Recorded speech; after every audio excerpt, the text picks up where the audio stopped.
Skripsi itu mudah dan lancar. Itu bagi orang yang tahu cara maupun tips-tipsnya.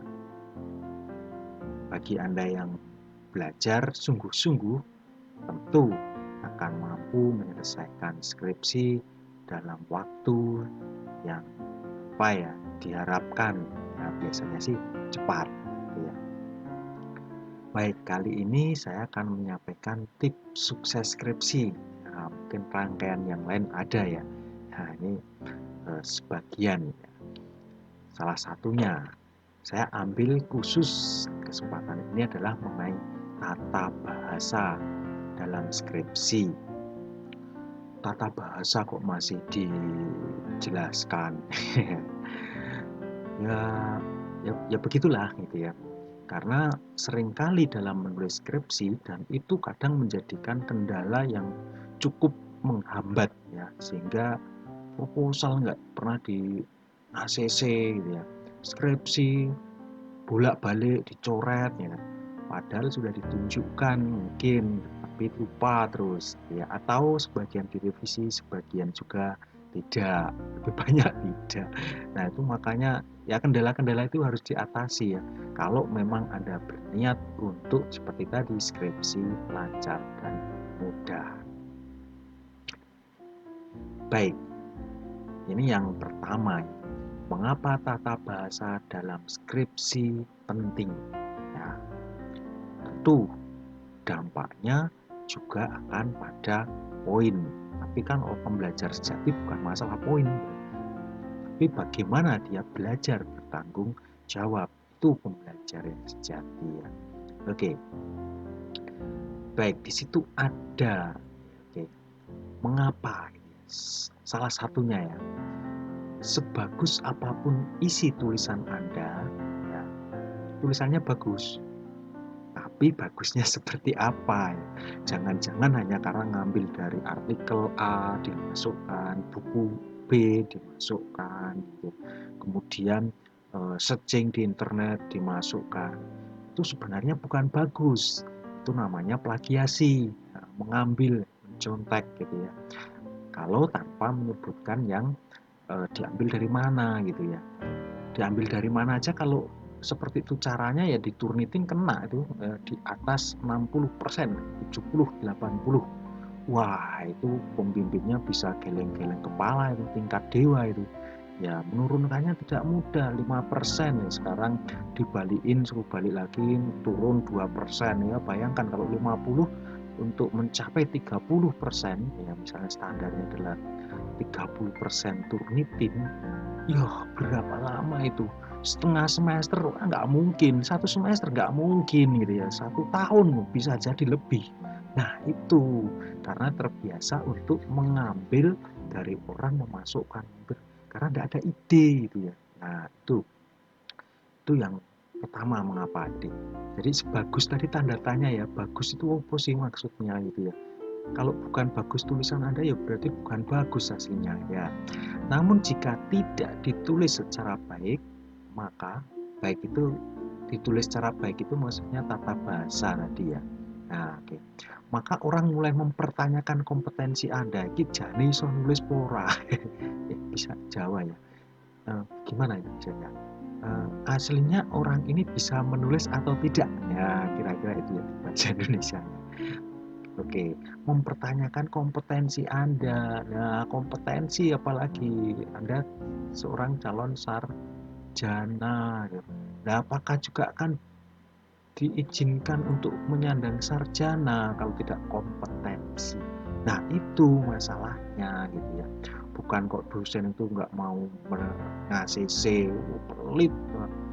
Sudah ya kewajiban dosen lebih banyak ya daripada yang diperkirakan. Hanya bimbingan skripsi, no, lebih banyak. Bimbingan skripsi itu kadang hanya 2% daripada tugasnya. Bayangkan ya, kalau 2% bisa mengalahkan yang 80% itu dahsyat gitu ya. Ya, kira-kira begitu ya. Oke. Nah, itu ya. Jadi bagus apapun yang tanda tanya tadi, Jika tidak ditulis secara baik, maka kompetensi dipertanyakan. Itu pertama. Semakin ditemukan kesalahan tata bahasa ini, oh lah moco kok ternyata kok wah banyak gitu ya. Orang semakin ragu. Nah, awalnya ragu. Gitu. Nah, semakin banyak lagi orang semakin tidak percaya. Ini tulisannya sopo, ini maksudnya bahasa Indonesia apa? Ini tulisannya siapa aslinya? Semakin banyak lagi kesalahan orang mulai meninggalkan tulisan Anda, nggak mau membaca. Opo iki Pak gitu ya. Ya, nggak mau membaca, tinggalkan gitu ya. Nah, dan tidak percaya bahwa tulisan Anda adalah skripsi, parah kon gitu ya. Tidak percaya ini skripsi gitu ya. Artinya mungkin wah ini karya tulis ilmiah anak SMA lebih bagus daripada ini gitu ya. Nah, itu kalau tidak ditulis secara bagus. Nah, biasanya tata tulis gitu ya. Sorry, ini biar daya lah, penting gitu. Itu nanti itu kan akan berdampak ke makna gitu ya, makna kemudian ide gitu ya, untuk memahaminya ya, makna, ide, usulan itu ya dan seterusnya. Kalau orang sudah dipusingkan dengan masalah tulisan, bagaimana dia akan memahami makna, ide, usul atau apapun yang ditulis gitu ya. Itu kesulitan itu tentu. Ya mending ditinggalkan, ngapain pusing-pusing. Ya, ya kalau pengalaman saya membaca tulisan yang tidak baik itu lebih pusing daripada nyusun. Ya kira-kira itu ya. Oke. Nah, maka poin Anda itu tidak akan lebih dari B gitu ya. Parahnya tidak akan di ACC alias bolak-balik revisi. Kalau sudah di ACC paling ya mentoknya B, C gitu ya, C plus gitu ya, B min gitu ya. Nah, kira-kira itu eman-eman kan ya. Ya, apalagi kalau dibaca oleh asesor. Asesor itu pemeriksa ya di perguruan tinggi. Oh, dilalah itu kebetulan mengambil skripsi yang Anda tulis. Kemudian dia membaca di situ. Maka yang terjadi adalah ini tidak ada bimbingan di perguruan tinggi ini. Walaupun dosennya sudah membimbing 2 tahun, dikatakan tidak ada bimbingan. No, tidak ada bimbingan. Nah, kadang di luar, misalnya mahasiswa yang tidak dilulus, kiopo akreditasi nggak naik-naik gitu. Padahal dia sendiri penyumbang akreditasi ya, gara-gara satu skripsi ya. Di, dinyatakan tidak ada bimbingan, maka anjloklah akreditasi suatu perguruan tinggi. Oke, jadi Anda menulis baik itu dampaknya tidak hanya bagi Anda gitu ya, individu gitu ya, atau mahasiswa gitu ya, atau bahkan dosenku gitu ya, dosenku itu sombong nggak ya gitu. Tidak, bahkan itu sampai ke PT gitu ya, perguruan tinggi prodi dulu ya, prodi ya, akreditasikan di prodi dan di perguruan tinggi gitu ya, prodi perguruan tinggi ya. Bukan hanya ini ya, bukan dampak individu dosen, bukan hanya prodi, bukan hanya PT gitu ya. Nah, kalau PT kena, akreditasi prodi kena, dampaknya ke siapa? Teman, alumni, ya, pengguna lulusan, semua kena gitu ya. Nah, sekarang kalau Anda memang sudah pernah diajarkan untuk berbuat baik, ya, di dalam agama diajarkan berbuat baik, maka menulis skripsi itu juga berbuat baik gitu ya. Kalau tidak, dampaknya itu tidak hanya untuk Anda gitu ya, untuk teman, untuk ya orang tua, yuk kena lu kok bisa orang tua, lah iya gitu ya. Lulus tidak laku-laku, PT-nya tidak bisa naik akreditasi, nah, dan seterusnya. Nah, itu ya. Oke, itu mengapa ya kalau tata bahasa yang kurang baik itu susah di ACC. Oke, nah nih tata bahasa ya, tata bahasa ini saya spesifikkan ya, saya ambil tata tulis ya, karena yang paling mudah mau sedang nyusun skripsi ya, tata tulis. Tata tulis itu misalnya bagaimana ada menulis kata, kalimat, tanda baca, paragraf, judul, kemudian layout. Nah, dalam tata bahasa itu mungkin yang lain juga ada, misalnya makna. Ini saya belum bicara makna ya, logika, tidak bertentangan. Nah, ini kadang parahnya apa? Kalimat di atasnya bertentangan sendiri dengan kalimat setelahnya. Wah, lebih parah lagi kadang satu kalimat yang depan ya, ini kalau kalimat ini kalau dimaknai ini titik ya berarti selesai. Yang A ini bertentangan dengan yang B gitu ya. untuk satu kalimat. Nah, itu gimana itu? Sopan sesuai kaidah akademiknya. Itu ya. Nah, kita yang pelajari yang atas itu ya. Kata, kalimat, tanda baca, paragraf, judul, titel, layout. Sebenarnya ngapain ya saya sampaikan ya, di SD sudah diajari, SMP sudah diajari, SMA sudah diajari, tiap hari berbahasa Indonesia. Oke ya, oke. Oh, baca koran, oh, baca novel, kebanyakan baca WA itu. Baca medsos gitu ya, itu bahasa beda ya, bahasa populer atau bahasa harian gitu ya, beda dengan bahasa tulis dan akademik ya. Kalau disamakan nanti kacau ya, satu Indonesia berapa tata bahasa tuh ya. Contoh yang pertama ya, kita kata, hindari kesalahan kata. Nah, contohnya yang sering muncul ya, kata tunjuk. Nah, di dalam, di atas, di luar. Nah, kalau ke sana, kemari ya, kemari itu satu kata dasar apa ya, itu yang kadang susah ya. Nah, yang betul tuh ini, kalau ini digabung salah ya, karena ini penunjuk di tuh. Nah, di dalam ya, di kota ya. Kata awalan malah kebalik kadang ya, yang seharusnya digandeng malah dipisah. Ditetapkan misalnya, itu kan awalan, awalan di, tetap diberi tambahan awalan di dan akhiran kan gitu ya. Nah, itu kan sudah diajari dulu. Mosok dosen pembimbing skripsi kok ngajari mana ya, kok ngajari lagi, disuruh mengajari lagi. Nah, itu kan repot tuh, repot gitu ya. Nah, curhat. salah salah ketik kata, wah sih sering gitu ya, salah ketik. Ya itu kalau satu dua itu dimaklumi, direvisi lah. Kalau banyak, satu satu paragraf itu sudah ketemu 5, 10, wah itu berarti kebiasaan itu. Diasumsikan, ang, tersebut, ya itu mestinya misalnya diasumsikan yang tersebut. Nah itu diperiksa ya, periksa sendiri, jangan nunggu pembimbing. Kalau nunggu pembimbing wah repot. Pembimbingnya mending ngurusi yang lain yang lebih penting gitu ya kadang ya. Kenapa ya? Karena dosen itu tugasnya banyak, tanya se Indonesia Raya kalau nggak percaya, bahkan dunia ya, itu kadang bekerjanya tidak peduli. Kalau 3 SKS mestinya berapa ya, 2,5 berapa ya, berapa jam itulah, 170 menit kali 3 gitu ya. Faktanya bisa lebih, dan itu dengan tugas yang lain itu wah itu banyak. Maka kalau plek kayak di situ, plek kita pada bolak-balik di situ revisi ini. Nah ini harus tanya aja ke guru SMA-nya gitu ya. Bayar diri tadi. Oke, penggunaan istilah misalnya nih, real study, nggak ada itu. Real itu mananya kalau di Inggris apa ya, sungai atau apa gitu ya, kok real, padahal maksudnya. Nah, kan nanti diperiksa ya, jangan sampai terjadi. Real study maksudnya gitu ya, studi real, atau bahasa Indonesia ada real gitu ya, cuman duluan gitu ya, real gitu ya. Nah, tapi bukan real, ya beda, maknanya beda. Huruf besar, huruf kecil disebutkan oleh Yuwono, nih nama orang kok kecil ya, betul Yuwono ya gitu. Semakin banyak salah kata, ada beberapa kecurigaan. Nah, ini yang membuat tidak di ACC. Anda hanya copy paste, lalu kan parah gitu ya. Copy paste, pramoco, tidak membaca isinya.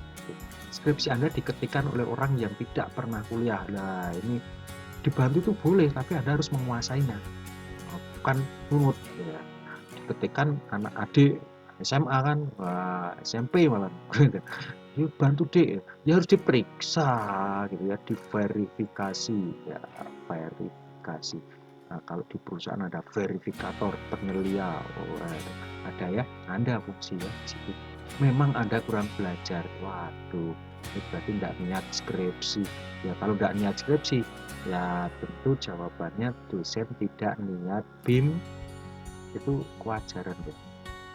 Nah, wong sing dibimbing nggak niat kok, ya tidak niat bimbingan, ya dipertanyakan. Oke, ini kata ya. Banyak ya sebenarnya. Kalimat harus ada subjeknya. Woi, iya loh, bahasa Inggris apalagi ya, kalau ada di MS Word itu langsung dimerah-merah gitu. Dikit. Terus itu ya. Duduk. Nah itu berarti mungkin kurang itu, subjek predikatnya nggak ada. Kalau di MS Word aja udah tahu, apalagi dosen. Nah, ya, apa itu nggak perlu lah mestinya ya diulangkan. Nah, contoh ini kan ada subjek ditentukan oleh pemegang saham. Apa itu yang ditentukan? Nah, keputusan ini subjek, nah, ditentukan ini predikat, nah, oleh itu objek ya, atau apalah pelaku ya, objek pelaku ya, udah pelaku ya, pemegang ya. Nah, kira-kira itu, nah itu harus diperiksa gitu ya. Walaupun saya nurun buku ini salah ya jangan diikuti ya. Iki ya. Saya katakan buku di Indonesia pun dunia pun ya mungkin tidak benar semuanya lah. Kalau Anda ikuti ya berarti kuliah Anda di mana hasilnya ya. Anda sudah mau lulus ya. Nah, oke. Tidak muter-muter jika Anda tahu subjek, predikat, objek, paslah tidak akan muter-muter. Singkat, padat, jelas mesti. Coba kita lihat ini. Wah, ini bisa pusing 7 keliling nih nanti kalau baca ini, maknanya apa, maksudnya apa.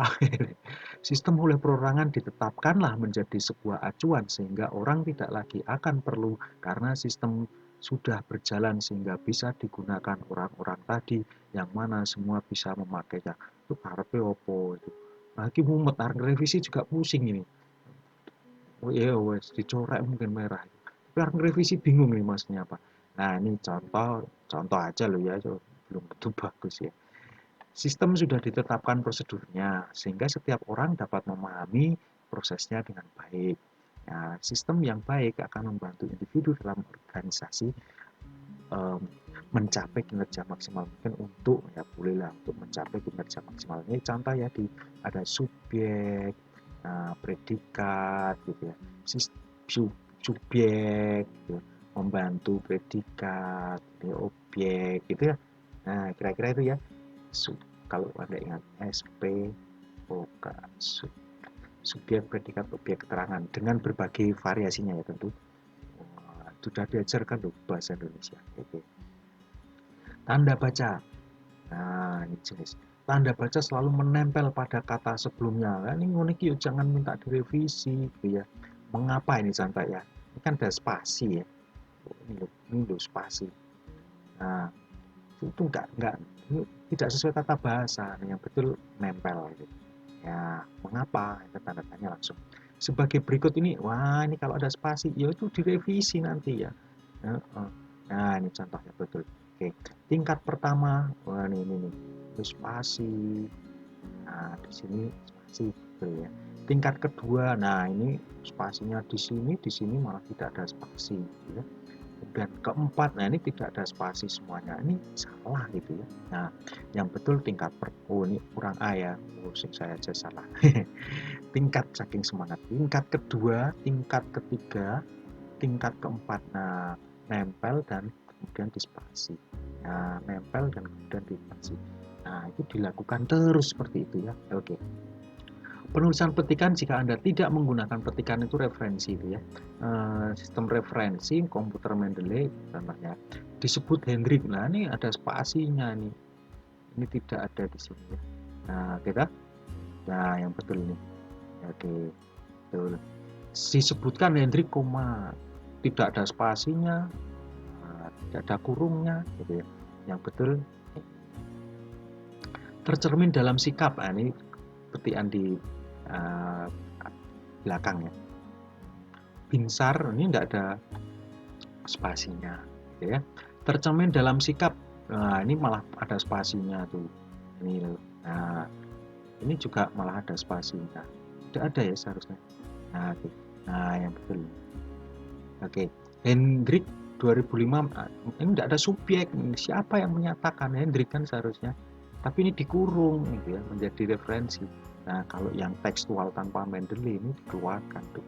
Hendrik menyatakan, nah ini subjek, ini jadi predikat. Kalau udah ini mana ini subjeknya di dalam kurung.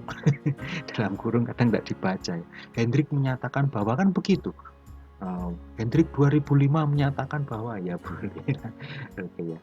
Persiapkan baik-baik tulisan Anda, periksa tanda baca sebelum diajukan pada pembimbing. Itu wajib kalau mau skripsinya efisien. Jika banyak kesalahan tanda baca, bimbingan akan tidak efisien, pusing semuanya gitu ya. Sing bayari orang tua juga pusing gitu ya. Ya oke. Ya, paragraf. Setiap paragraf, waduh ini dibetulkan oleh ini apa ini sistem. Ini harusnya di apa itu autonya ya. Autonya kalau saya satu persatu, saya harus mendeteksi satu kata per kata, harus non apa ini tidak diberikan apa ini jam rekomendasi untuk perubahan, ini diubah sendiri ya itu komputer. Oke, minimal terdiri dari 2 kalimat ya. Jika masih satu kalimat berarti itu belum sah ya. 2 ya, ingat 2 kalimat untuk satu paragraf itu standar tidak Indonesia ya, seluruh dunia gitu ya.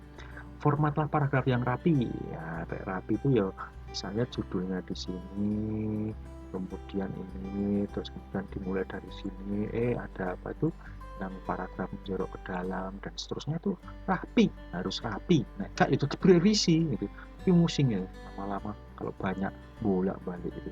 Oke, margin kiri dan kanan gunakan rata kiri kanan. Nah, baik.